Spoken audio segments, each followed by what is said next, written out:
ये देखिए कितना गज़ब का नज़ारा है, आपको दिखाई दे रहा होगा। कितने अतिथि, सैलानी और पर्यटक आ रहे हैं। इस समय लगभग 5:45 होने जा रहा है। ये देखिए कितना सुंदर मनोहारक यहाँ का दृश्य दिखाई प्रतीत हो रहा है। हालांकि ये बहुत बड़े क्षेत्रफल में बना हुआ है।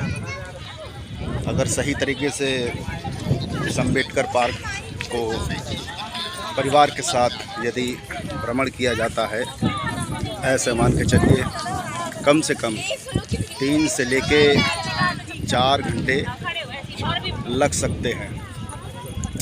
ख़ास तौर से यहाँ पर इस पार्क में सिर्फ उत्तर प्रदेश जनपद के ही पर्यटक नहीं बल्कि अदर स्टेट्स के भी यहाँ पर लोग आते हैं। लगभग ये 107 एकड़ भूमि पर सन 2008 में ये पार्क उत्तर प्रदेश के पूर्व मुख्यमंत्री बहन कुमारी मायावती जी के द्वारा बनवाया गया और अम्बेडकर जी से संबंधित चैत्य भूमि को समर्पित करते हुए, हालांकि अम्बेडकर जी की चैत्य भूमि जो है वो महाराष्ट्र में बनी हुई है, किंतु उसकी स्मृति के रूप में पूर्व मुख्यमंत्री बहन कुमारी मायावती जी ने बहुत अच्छे तरीके से यादगार, दार्शनिक, सामाजिक परिवर्तन स्थल बनाया है। क्योंकि बहुत दूर दूर तक देखा तो जा सकता है किंतु कैमरे में कैद नहीं किया जा सकता है। फिर भी जितना हमारे द्वारा जो भी संभव प्रयास किया जा रहा है, हम अपने तरीके से प्रयास कर रहे हैं। और इस मामले में मैं उत्तर प्रदेश की पूर्व मुख्यमंत्री बहन कुमारी मायावती जी का धन्यवाद देना चाहूँगा और तमाम उन मुख्यमंत्री आने वाले जो भविष्य में ऐसे सामाजिक परिवर्तन स्थल को बनवाएंगे, ऐसा संभावित है, तो चाहे मुख्यमंत्री हों, चाहे वो कैबिनेट मंत्री हों, चाहे वो स्वतंत्र प्रभार के मंत्री हों या XYZ कोई धनाढ्य व्यक्ति हो, यदि इस तरीके की यादगार सामाजिक परिवर्तन स्थल बनाने का कार्य करता है तो वाकई में वो बहुत ही काबिल तारीफ़ होगा। क्योंकि इस सामाजिक परिवर्तन स्थल पर आने से ऐसा प्रतीत होता है कि यहाँ पर कहीं पर ये नहीं महसूस होता है कि विशेष जाति, धर्म, लिंग, संप्रदाय से संबंधित यहाँ पर कोई स्मारक बनाया गया हो। अच्छे से आप देख सकते हैं हर वर्ग का व्यक्ति, चाहे वो हिंदू हो, चाहे वो मुस्लिम हो, चाहे वो सिख हो, चाहे वो ईसाई हो या XYZ किसी भी धर्म से संबंधित हो, यहाँ पर आता है और उसको बहुत अच्छा फील होता है। हालांकि पड़ोस में एशिया का सबसे बड़ा पार्क जनेश्वर मिश्र पार्क भी है, वो भी बहुत विशाल परिक्षेत्र में बनाया गया है। ये देखें, कुछ देखने में प्रतीत हो रहा है शायद फॉरेनर्स भी यहाँ पर आए हुए हैं, तो उनको मैं यहाँ पर कैद करने की कोशिश कर रहा हूँ क्योंकि वो they are always studying deeply way. Uttar Pradesh के में रहने वाले जितने भी सैलानी हैं, आम जनता के लोग सिर्फ आनंद की प्राप्ति हेतु यहाँ पर अक्सर आया करते हैं, किंतु जो फॉरेनर्स आते हैं वो यहाँ का नज़ारा में आनंद तो लेते ही लेते हैं, किंतु इनका मेन जो फोकस होता है वो हिस्ट्री के बारे में जानकारी करना होता है कि आखिर ये जो सामाजिक परिवर्तन स्थल बनाया गया है, किसकी यादगार में बनाया गया है, इसको बनाने के पीछे क्या कारण है और ये जो सामाजिक परिवर्तन स्थल बना हुआ है इसमें कितनी सत्यता है। तो सत्यता को पहचानने के लिए इतिहास के पन्नों को पढ़ना होता है। उसके बाद जो शिलालेखों में लिखा हुआ होता है उससे मिलान करना होता है।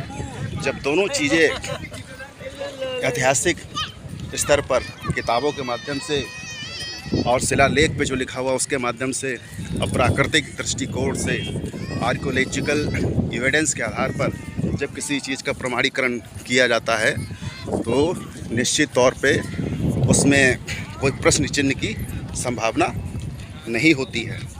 ये देखिए, इसमें कोशिश मैं कर रहा हूँ, यहाँ पर बड़ा डीपली वे में लिखा हुआ है।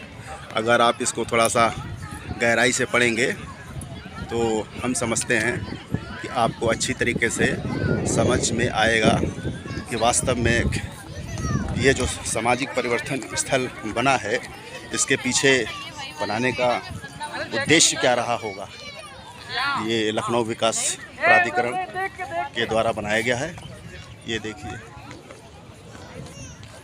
वास्तव में कोई भी चीज़ जब बनाई जाती है तो आने वाली पीढ़ी को इतिहास के बारे में जानकारी होना चाहिए कि आखिर इसके पीछे बनाने के पीछे क्या उद्देश्य है और क्या इसका मकसद है।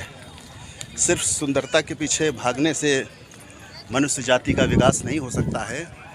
मनुष्य जाति का विकास जब भी हो सकता है जब वो अपने इतिहास के बारे में जानेगा, अपने बच्चों को समझाएगा और प्रैक्टिकल वे में जब वो अपनी पीढ़ी को बताता है तब उसको सही मायने में ठीक से समझ में आता है कि वास्तव में उसका क्या इतिहास रहा है। और इतिहास के पीछे का मतलब भूतकाल से संबंधित होता है। भूतकाल का मतलब कुछ लोग उसको अपनी भाषा में ये बोलते हैं भूत प्रेत। भूत का मतलब होता है भूतकाल से प्रेरणा लेना, और लोगों ने प्रेरणा को प्रेत का नाम दे दिया। सिर्फ समझ का फेर है, क्योंकि कई हजार वर्ष होने जा रहे हैं। किसी एक बात को जब कहा जाता है 10 लोगों से और एक एक करके उसी बात को जब 1 से लेकर 10वीं तक वो पहुंचता है तो वो भूतकाल ना होकर भूत प्रेत हो जाता है। ये देखिए, बहुत ही अच्छी तरीके से तो हम नहीं इस वीडियो क्लिप को बना पाएंगे। और ऐसा सुनने में आ रहा था, कुछ लोग चर्चा कर रहे थे कि अभी 1 वर्ष पहले यहाँ पर एक हाथी चोरी हो गया था। तो न्यूज़ में भी ऐसा हमने सुनने में आया था, एक हाथी चोरी हो गया। लोगों ने कहा मायावती का हाथी चोरी हो गया। अरे मायावती का हाथी कैसे चोरी हो सकता है? हाथी चोरी हुआ लखनऊ विकास प्राधिकरण की, क्योंकि वो उसकी यहाँ धरोहर थी। और ये कोई सरल कार्य नहीं है कि एक हाथी का चोरी हो जाना। बहुत ही मजबूत व्यक्ति रहा होगा, जाहिर सी बात है हाथी से कहीं ज़्यादा ताकतवर होगा। और ताकतवर का मतलब प्रशासन, शासन और पैसों के मामले में ताकतवर रहा होगा। या आनन फानन में हो सकता है ज़रूरत